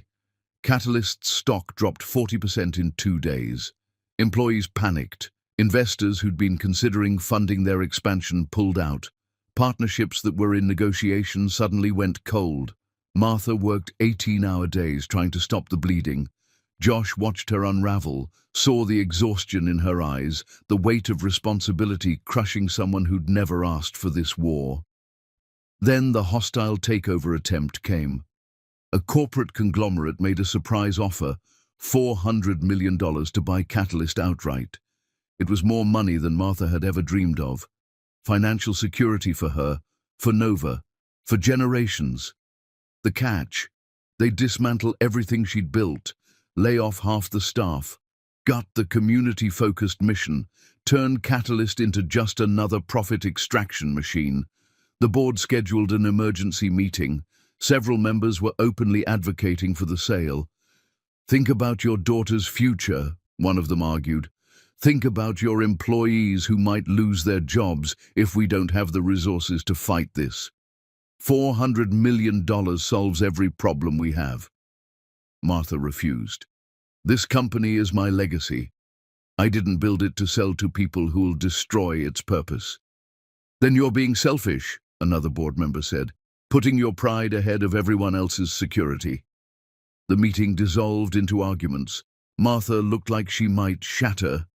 Josh spent the next 72 hours working without sleep. He pored over financial records, analyzed the hostile company's tactics, searched for any advantage. He called in favors from former colleagues who still respected him despite his past. He worked through code, looking for the security vulnerability that didn't exist, determined to prove the rumors were false. On the third day, exhausted and running on pure adrenaline, Josh found it. Proof that the hostile company had fabricated the negative reports. Documentation showing they'd paid tech blogs to run hit pieces. Evidence of market manipulation that was blatantly illegal. He took it to Martha at 4 in the morning. She was still in her office, Nova asleep on the couch, with a blanket Martha kept there for late nights. "I can leak this to the press," Josh said, showing her the evidence. "Destroy them the way they're trying to destroy you. Their stock would tank. Their CEO would face criminal charges." Martha looked at the documents with hollow eyes, exhausted beyond measure. "That sounds like something the old you would do." "No. The old me would have joined them if they offered enough money. I'm asking what you want to do. This is your company, your choice." They worked together through the night, building a legal case instead of a revenge plot. By dawn, they had enough to file a lawsuit and counter the hostile takeover with evidence of fraud and market manipulation. Nova woke up around 6, rubbing her eyes sleepily. "Mommy, why are you still at work?" "Mommy had some important things to finish, baby," Martha said, her voice strained with exhaustion. Josh stood quietly in the corner, trying not to intrude on the moment. Nova noticed him. "You're Josh. You're here a lot now." "I'm helping your mom with some grown-up stuff," Josh said gently. "Are you her friend?" Josh glanced at Martha, who was watching the exchange with unreadable eyes. "I'm trying to be. It's complicated." "My teacher says friends help each other," Nova said with the simple logic of a 5-year-old. "You're helping, so you're friends." Martha's lawyers moved fast. By Monday, the evidence was public. The hostile company's stock crashed. Their CEO resigned amid criminal investigations. Catalyst's reputation was restored, and their stock rebounded even higher than before. But Martha was broken. Josh found her in the office at midnight after the victory, Nova now staying with Martha's aunt for the week because the hours had been too brutal. "We won," Josh said quietly from the doorway. "Did we?" Martha's voice was empty. "I just spent a week fighting for my company instead of being there for my daughter. Nova asked my aunt why I don't love her anymore. She's 5 years old and thinks I chose work over her." "Martha, no. She knows you love her. She's just—" "Does she?" "Because I missed her school play. I missed 3 bedtimes in a row. I was so buried in this fight that my own child felt abandoned." Martha's composure finally cracked completely. "Everyone uses me, Josh. The board wants my decision-making. Trevor wanted a girlfriend who made him look good. Investors want my ideas and my success story. When does someone just love me for me? When do I get to stop fighting everyone and everything?" She broke down completely. Raw, ugly crying that came from years of holding everything together alone, of being strong when she wanted to collapse, of sacrificing everything for a company that demanded more and more. Josh reached for her instinctively. She pushed him away hard. "You don't get to comfort me. You're why I have these walls. You made me this person who trusts no one, who fights everyone, who can't let anyone in because the last time I did, he destroyed me in front of everyone who mattered to him." "I know," Josh said, his own voice breaking. "I know, and I'm so sorry." "Sorry doesn't fix it. Sorry doesn't give me back the girl who believed in love. Sorry doesn't erase 5 years of doing everything alone while you got to rebuild." "I've had nothing but consequences," Josh said quietly. "I lost everything, and I deserve to. But Martha, you didn't deserve any of this. You deserved partners who supported you, investors who respected you, a father for Nova who was there from the beginning. I robbed you of all of it, and I'll never forgive myself." They sat in painful silence. Down the hall, the office was empty, just the two of them, and years of unresolved pain. "I'm so tired," Martha whispered. "I'm so tired of being strong all the time." "Then don't be, not right now. Just for a minute, let yourself be tired." Martha put her head in her hands and cried until there was nothing left. Josh sat across from her, respecting the distance she'd demanded, offering presence without pressure or expectation. When she finally looked up, her eyes were swollen but clearer somehow. "You should go home. Get some sleep. So should you. I'm the CEO. I have to. You're also human. That's easy to forget when you're carrying the weight of 300 employees and your daughter's future." Martha almost smiled, small and exhausted. "When did you become wise?" "Somewhere between losing everything and learning what actually matters. Also, therapy. Dr. Price is relentless." "Good. You need relentless. So do you. Are you seeing anyone for support?" Martha shook her head. "I don't have time." "Make time. You can't keep pouring from an empty cup. Look at you, giving therapy advice. Look at me, actually taking it." Josh stood to leave. "Will you be okay?" "I've been not okay for 5 years. One more night won't make a difference." Josh paused at the door. "For what it's worth, Nova knows you love her. Kids are resilient. They understand more than we give them credit for. And one day when she's older, she'll understand that her mother was fighting to protect something important. She'll be proud of you. And you know this because I'm proud of you, even if that doesn't matter anymore." He left before Martha could respond. Martha sat alone in her office for a long time. Then she picked up her phone and looked at Trevor's messages. He'd texted earlier, asking if she was okay, suggesting dinner when things calmed down, mentioning again that he thought they should talk about their future. Trevor was stable, safe. He'd never hurt her, but he'd also never defended her against a room full of powerful people, never thrown away millions for her dignity, never worked himself to exhaustion to save her company. Martha typed slowly, "Trevor, we need to talk. Can you call me?" Within minutes, her phone rang. "Martha, is everything okay? I need to be honest with you about something." There was a pause. "This is about him, isn't it? Josh." Martha closed her eyes. "How did you know?" "The way you talk about him. The way your whole energy changes when he's in the room. I've been watching it for months, hoping I was wrong." Trevor's voice was sad but not angry. "You're still in love with him." "I don't know what I feel. He destroyed me, Trevor. Absolutely broke me. And I've spent 5 years rebuilding into someone who doesn't need anyone. But you want to need him again, or you're afraid you do." "I'm terrified," Martha admitted. "Terrified of being the fool who takes back the man who humiliated her. Terrified of letting him near Nova and having him leave. Terrified that I'm confusing growth with actual change." "For what it's worth," Trevor said gently, "I've watched him too. The way he looks at you like you're the sun. The way he works himself to death to prove something. The way he stays away from Nova even though it clearly kills him. That's not performance. That's someone who understands what he lost. You're being very generous to your competition." "I'm being honest. You deserve honesty." And Martha, you deserve someone you're actually in love with. That's not me. I think we both know it. You're a good man, Trevor.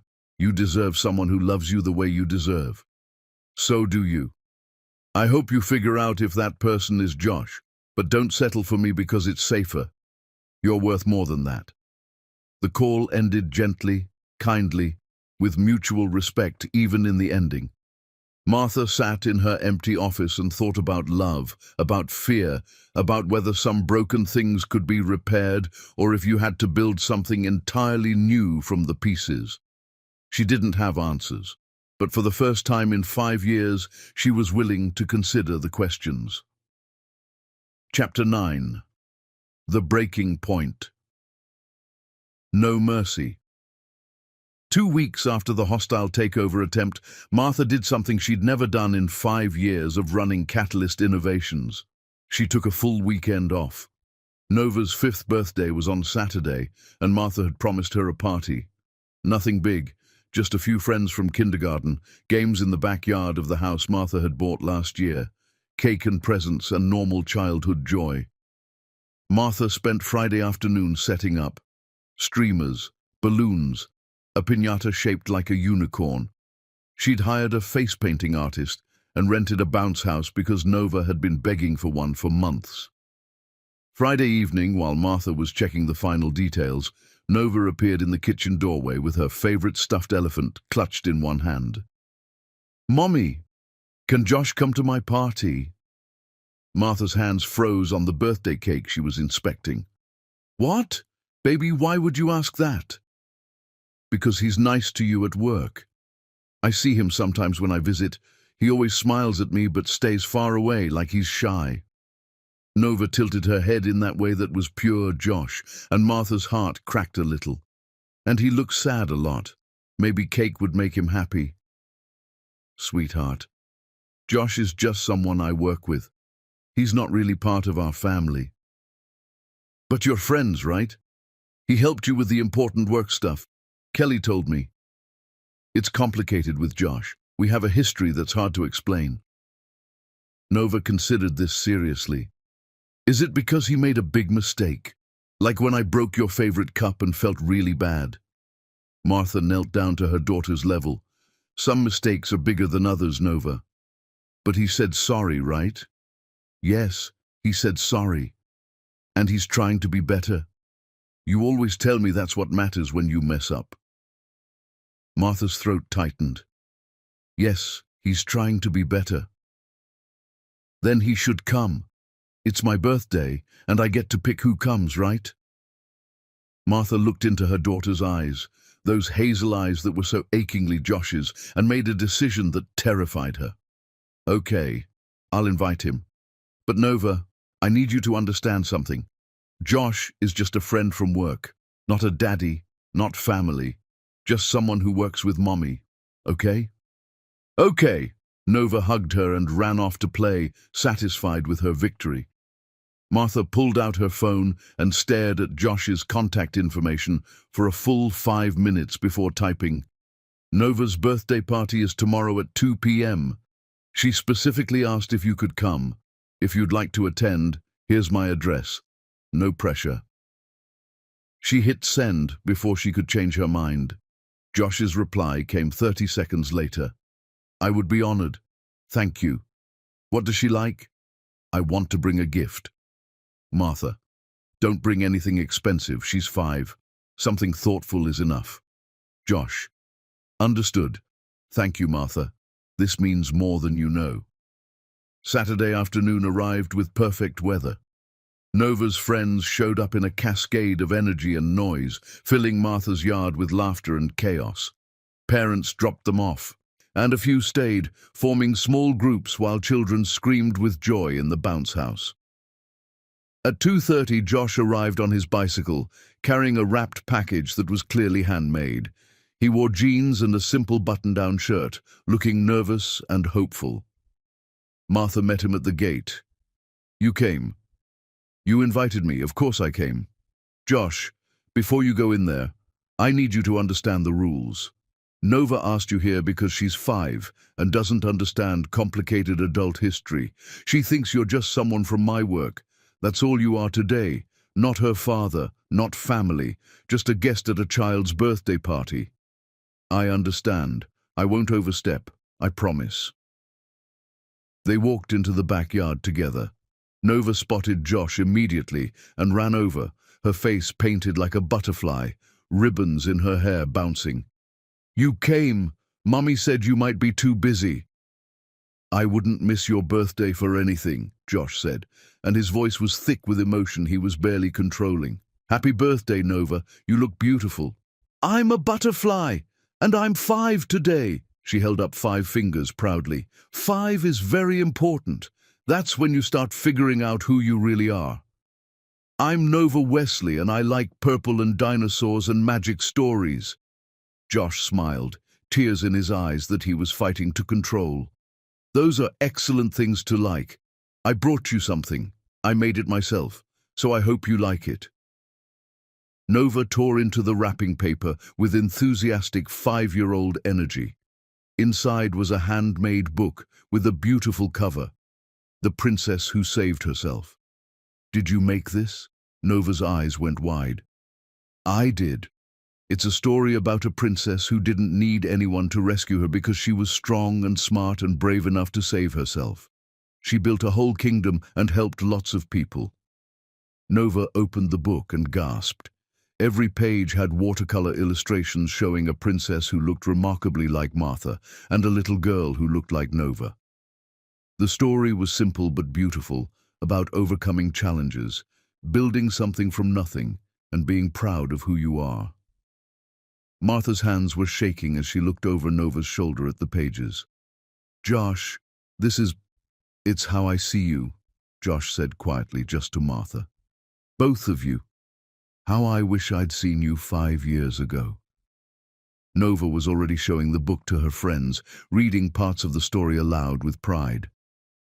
That's my mommy. She's the princess who saved herself. Other parents drifted over to see the book. One mother whispered to Martha, "This is incredible work. Where did you commission it?" "A friend made it," Martha managed to say. The party continued. Josh stayed on the periphery, helping when needed but never inserting himself into the family dynamic. He refilled juice cups without being asked. He picked up fallen toys and discarded plates. He helped a little boy who scraped his knee, producing a band-aid and making the child laugh with a gentle joke. Martha watched him interact with the children, patient and kind, and saw glimpses of the father he could have been if he'd made different choices 5 years ago. Later, when the other kids were watching a movie inside, Nova found Josh sitting alone on the porch steps. "Why do you look sad?" she asked, climbing up beside him. "I'm not sad. I'm happy. Your party is wonderful, but your face looks sad, like you're thinking about something that hurts." Josh looked at this 5-year-old child, his daughter who didn't know him, and felt his heart crack open. Sometimes happy and sad happen at the same time.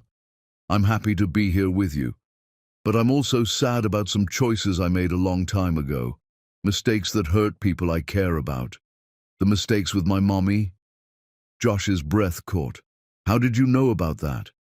"I asked her once why you look at her like you're remembering something special. She said you used to be friends, but then something happened." Nova swung her legs thoughtfully. "Did you love her?" "Very much, I still do." "Then why did you make mistakes?" "Because I was scared and confused, and I didn't understand that loving someone means protecting them and being kind to them. I learned that too late." Nova patted his hand in a gesture that was pure Martha. "My teacher says it's never too late to make things better. You just have to keep trying and not give up." "Your teacher is very smart. So is your mommy." "Maybe you should listen to them more," Nova said with 5-year-old wisdom. Martha appeared in the doorway. "Nova, baby, come help me with the cake. It's almost time to sing." Nova hugged Josh quickly, her small arms fierce around his neck. "I'm glad you came. You're nice." Then she bounced inside, leaving Josh sitting alone with tears streaming down his face. The cake was lit, candles blazing, everyone gathered around singing as Nova closed her eyes to make a wish. "What did you wish for?" Martha asked after Nova blew out all the candles in one breath. "A daddy," Nova said simply, and the entire party went silent. "All my friends have daddies. Emma has 2 daddies. I want one too." Parents shifted uncomfortably. Martha's face went pale. "Baby, having a daddy is complicated." "Can Josh be my daddy?" Nova asked with innocent directness that destroyed everyone in the room.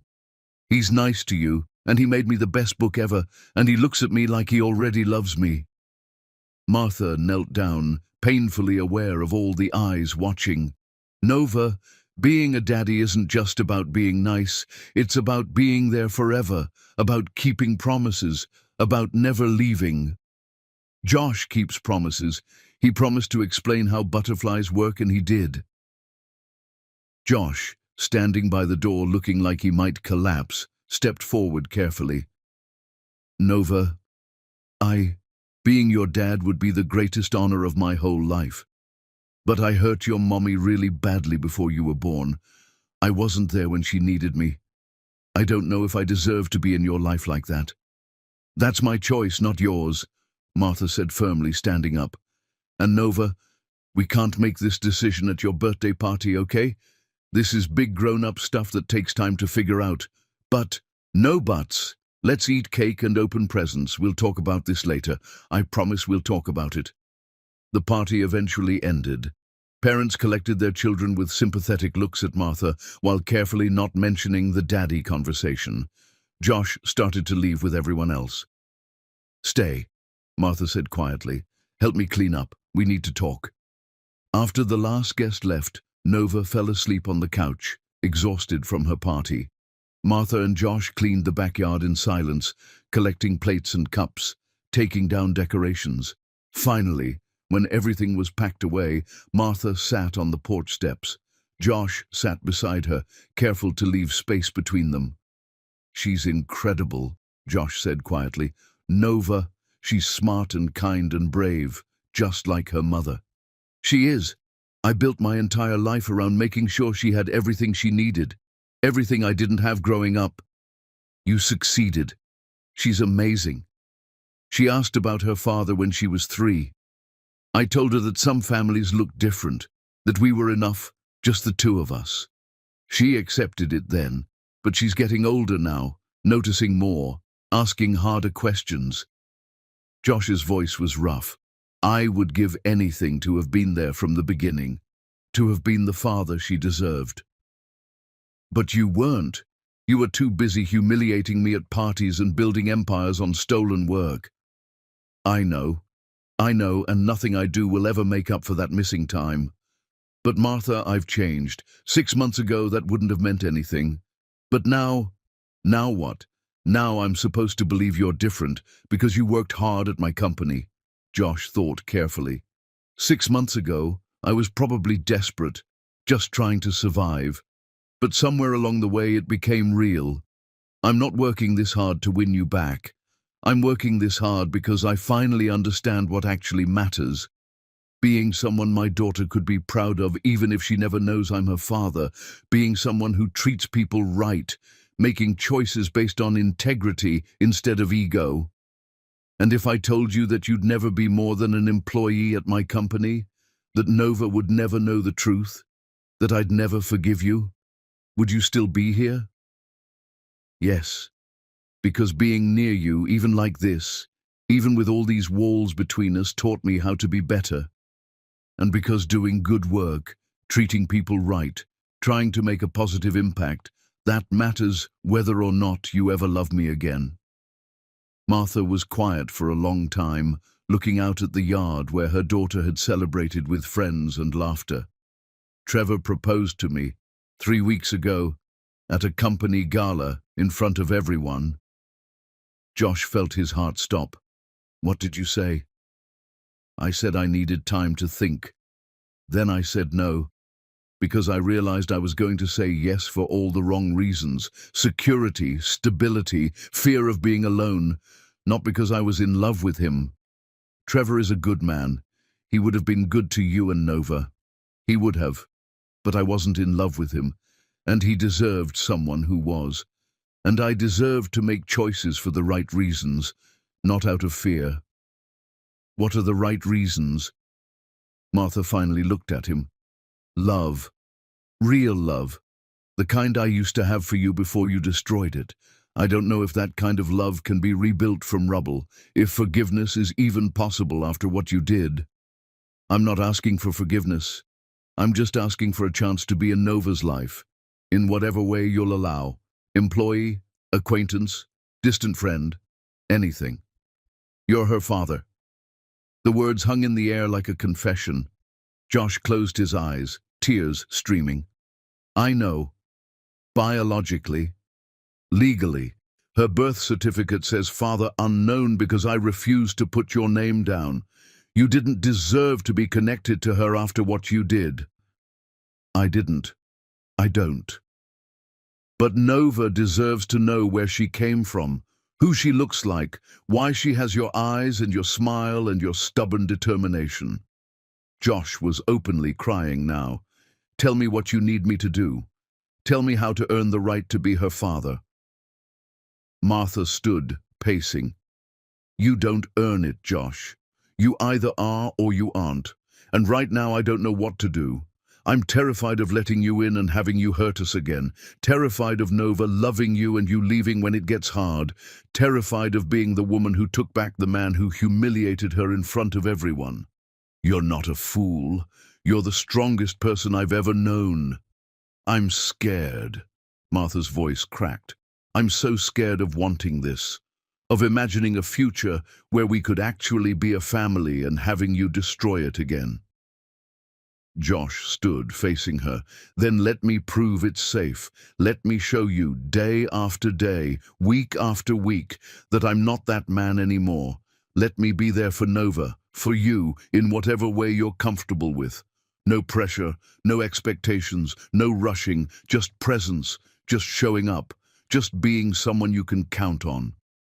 And if I say yes, and you hurt us, then I deserve whatever consequence comes, and I'll accept it.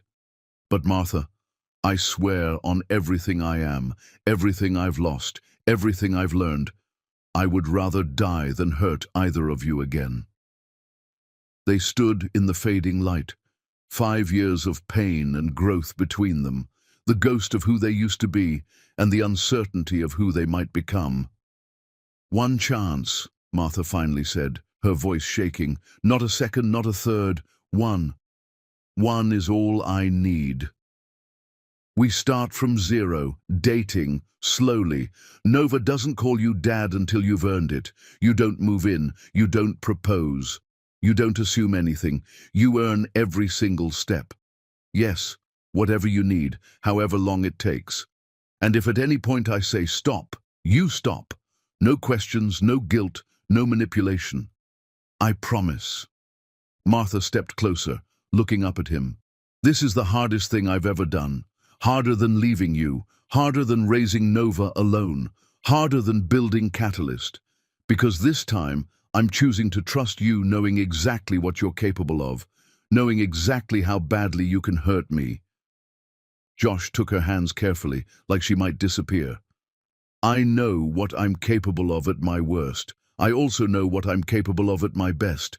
I'm going to spend the rest of my life showing you the second one. I'm terrified, Martha admitted. Me too. Terrified I'll mess this up. That I'm not capable of being who you both need. Good. Fear means we understand what we're risking.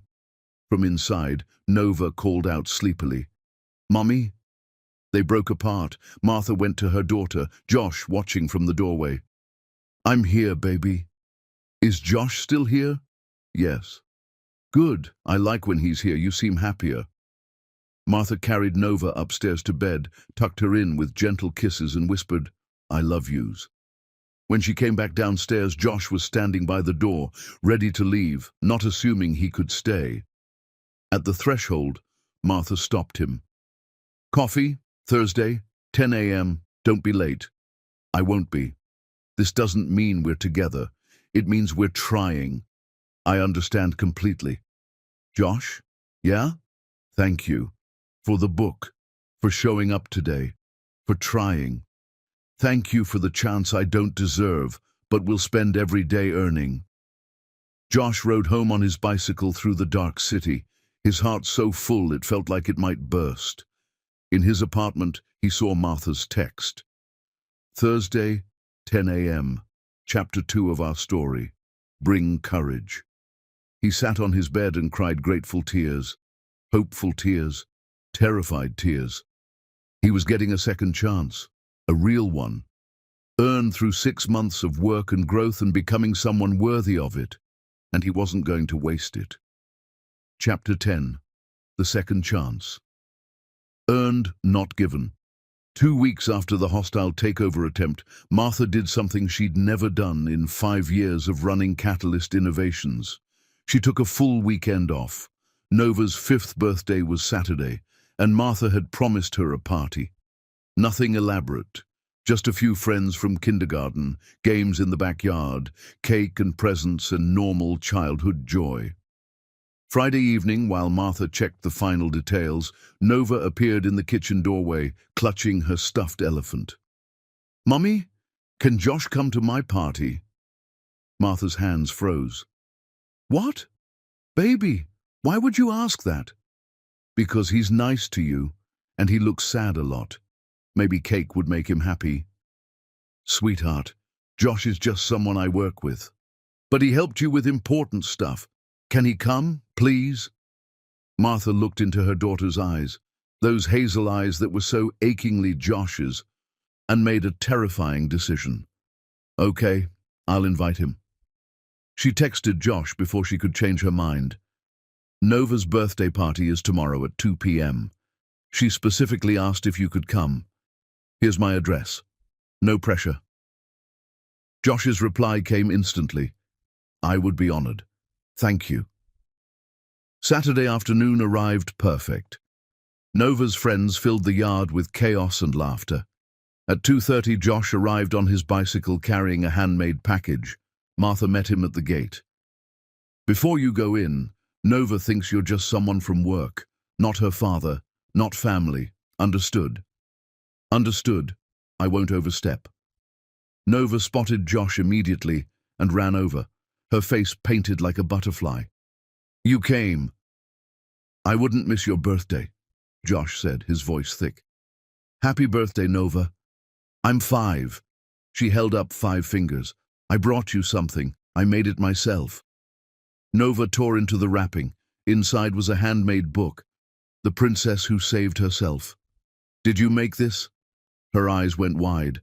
The book was watercolor illustrations showing a princess who looked like Martha and a little girl who looked like Nova. A story about building a kingdom, helping people, being strong enough to save yourself.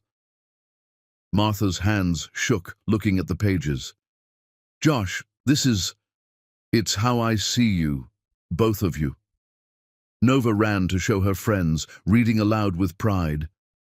"That's my mommy. She's the princess." The party continued. Josh stayed on the edges, refilling cups, helping without inserting himself. Martha watched him with the children and saw the father he could have been. Later, Nova found Josh alone on the porch. "Why do you look sad?" "Sometimes happy and sad happen together. I'm happy to be here but sad about mistakes I made." "With my mommy," Josh's breath caught. "Yes." "Did you love her?" "Very much. I still do." "Then why did you make mistakes?" "Because I didn't understand that loving someone means being kind to them. I learned too late." Nova patted his hand. "My teacher says it's never too late. You just have to keep trying." Martha appeared. "Nova, help me with the cake." Nova hugged Josh fiercely. "I'm glad you came." The cake was lit, candles blazing. Nova made her wish and blew them out. "What did you wish for?" Martha asked. "A daddy," Nova said simply. The party went silent. All my friends have daddies. Can Josh be mine? He's nice and he made me the best book, and he looks at me like he loves me. Parents shifted uncomfortably. Martha's face went pale. Martha knelt down. Baby, being a daddy means being there forever, keeping promises, never leaving. Josh stepped forward, barely holding together. Nova, being your dad would be the greatest honor of my life, but I hurt your mommy before you were born. I wasn't there when she needed me. I don't know if I deserve this. That's my choice, Martha said firmly. Nova, we can't decide this at your party. This is grown-up stuff that takes time. But, no buts. Cake first. We'll talk later. I promise. The party ended. Parents collected children with sympathetic looks. Josh started to leave. Stay, Martha said quietly. Help clean up. We need to talk. After the last guest left, Nova fell asleep on the couch. Martha and Josh cleaned in silence. Finally, sitting on the porch steps, Josh spoke. She's incredible. She is. I built my life around making sure she had everything. You succeeded. Josh's voice was rough. I would give anything to have been there from the beginning. But you weren't. I know. Nothing will make up for that. But I've changed, Martha. Not to win you back. I'm doing it because I finally understand what matters. And if you'd never be more than an employee, if Nova never knew the truth, if I never forgave you, I'd still be here, because being near you taught me how to be better. Martha was quiet. Trevor proposed 3 weeks ago. Josh's heart stopped. What did you say? No, because I realized I'd say yes for the wrong reasons. Security, stability, fear, not love. Trevor's a good man. He is, but I wasn't in love with him. Martha looked at Josh. I don't know if love can be rebuilt after what you did. I'm not asking for forgiveness, just a chance to be in Nova's life, however you'll allow. You're her father. The words hung in the air. I know, Josh whispered. She deserves to know where she came from, why she has your eyes and your smile. Josh was crying openly. Tell me what you need. Martha paced. I'm terrified of letting you in and having you hurt us again. Terrified Nova will love you and you'll leave. Terrified of being the fool who took back the man who destroyed her. Then let me prove it's safe. Day after day. Let me show you I'm different. And if you hurt us, then I deserve the consequences. But Martha, I swear I'd rather die than hurt either of you again. Silence stretched between them. One chance, Martha finally said. Not a second. Not a third. One. One is all I need.